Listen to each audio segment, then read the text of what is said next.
আপনি দেখতে পাচ্ছেন যে শহরটা কিন্তু অলরেডি অনেক সুন্দর লাগছে এবং একটা ফাঁকা হয়েছে। কারণটা হলো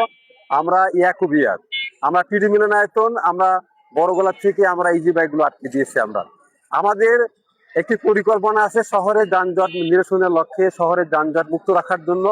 আমরা যে উদ্যোগটি নিয়েছি সেটা হলো যে শহরের গুরুত্বপূর্ণ স্থানগুলো যেমন ইয়াকুবিয়া আছে, টিডি মিলনায়তন আছে,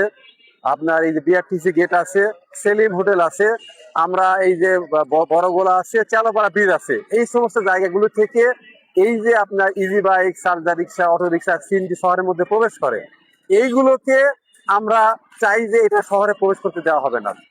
এই গুরুত্বপূর্ণ স্থানগুলো থেকে, অর্থাৎ এই গুরুত্বপূর্ণ স্থান যেগুলো নাম বললাম, ইজি বাইক, চার্জার রিক্সা, সিএনজি গুলো শহরে যদি প্রবেশ করতে আমরা না দিই তাহলে শহরের সুন্দর পরিবেশ ফিরে আসবে বলে আমরা মনে করি। সেই লক্ষ্যে আমরা আজকে পৌরসভার আমাদের সিটির প্রশাসক মহোদয় আমাদের লোক দিয়েছেন, সেই লোকগুলো আমরা কাজে লাগিয়েছি, আমরা বিভিন্ন পয়েন্টে দাঁড় করিয়ে দিয়েছি, যার প্রেক্ষিতে এই এই এই যে পয়েন্টগুলো বললাম, শহরের ইয়াকুবিয়া, টিডি মিলনায়তন এবং বড়গোলা চালোপাড়ার ব্রিজ থেকে এই এই জায়গাগুলো থেকে আমরা ইজি বাইক এবং সিএনজি অটো রিক্সা প্রবেশ করতে আমরা দিচ্ছি না। আমরা যার প্রেক্ষিতে শহরের পরিবেশ আজকে সুন্দর আছে এবং এইটাকে মানার জন্য আমি আপনার মাধ্যমে আর এই চালক ভাইরা যারা আছে, ইজি বাইক চালক ভাইরা যারা আছে, সিএনজি চালক ভাইরা যারা আছেন, চার্জার চালক ভাইরা যারা আছেন, প্রত্যেককে এই আইনকে মেনে চলার জন্য আমি বিশেষভাবে অনুরোধ করছি।